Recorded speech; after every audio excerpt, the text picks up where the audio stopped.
Welcome back to Trading Gist. Good afternoon, good morning, good evening, depending on your time. So today is part 2 of the last video I posted, and some people asked me, this is a lady testimony about her mom. Guys, I say share the video, share. Don't think because this man has gone, it means that things that happened there and they are still happening up to now.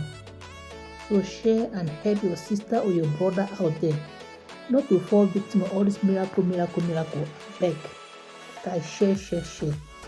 We really need to help people out there, because miracle.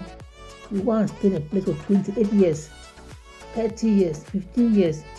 You don't have a womb. And you are not even healed. Story of her mother. The mother also died there. But she's concerned. Wicked man.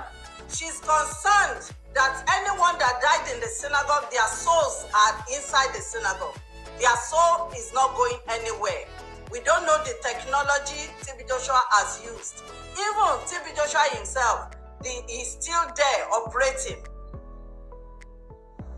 So we are saying it so that you Good can... morning, Madam Bisola. First of all, I want to thank you for all you're doing. May the Lord continue to, give you the courage to enhance life. Amen. My name is Omashola, and I would like to share my experience in the synagogue, especially that of my mom, with you. My late mom joined the synagogue in the 90s, right? And TB Joshua made her the choir mistress back then. And Anu was part of her set then. Back then, TB Joshua gave my mom his sticker with Arabic inscription on it. She usually puts it inside her brassiere and she prays with it. At some point, my mom wasn't, comfortable with that reality. But she had no choice because her sister took her to TB Joshua.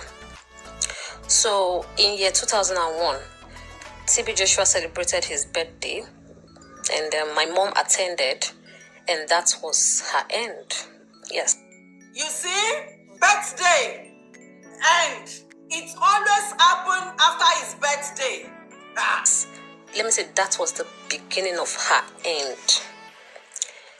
She became very sick immediately after his birthday. And then we rushed her to the hospital, to different hospitals, though. We did several tests, but nothing was found.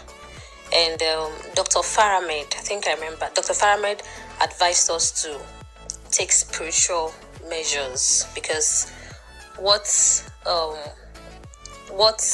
they couldn't find anything.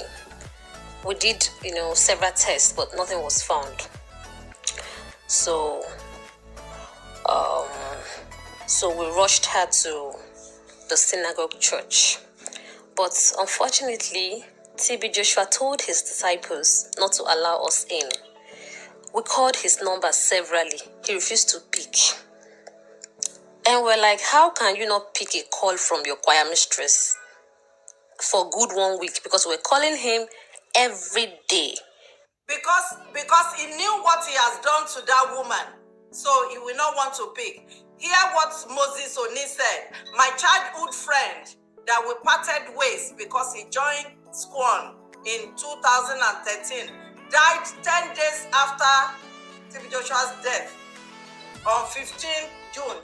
It's like they had covenant. So we are warning, it's not yet over. Please continue listening. But he refused to pick. We were visiting the synagogue church every day, but they never allowed us in. Hello? So they never allowed us in.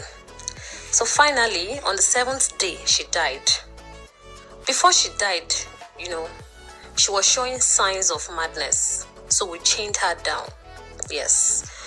And after she died, me and my siblings were forced to live with our grandpa in Ibadan because the stress was too much for my dad. So a few years later, I went to live with my aunt, who still attended the spite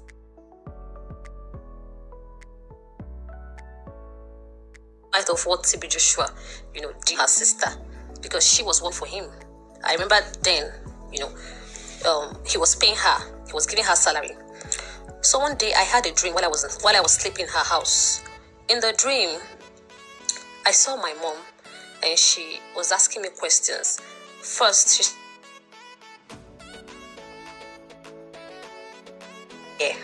secondly, asked, "Did Florence not tell you what happened between me and TB Joshua?" I replied with, I said, "Mom, I don't understand what you're saying, Then she started crying. God. She started crying, and I started crying with her. I said, "Mom, tell me what happened." She was just crying. She told me not to worry, but she was really pained in the dream. She was really, really pained because I felt it. So when I woke up, the first person I saw in front of me was my aunt. And the first statement that came out from her dirty mouth was, "Your mom is in Jesus' hand. She is enjoying in heaven. And she said I should tell you that TB Joshua is the Jesus that everyone is waiting for. Therefore," she said, "therefore, get ready for deliverance in the synagogue church, because I'm going to hand you over to TB Joshua." I was really confused within me, because what she was saying doesn't tally with what I saw in the dream. Exactly. If she was in a sweet place, then why the cry? And why would she be asking me, "What are you doing here?" You understand? So she said TB Joshua is the Jesus Christ that everybody is waiting for, that I should get ready. So she hooked me up with wise man Christopher. They did their usual magic, and I was forced to say things that I was not. And people need to be aware of this. Please note this. In the synagogue, you are not allowed to say things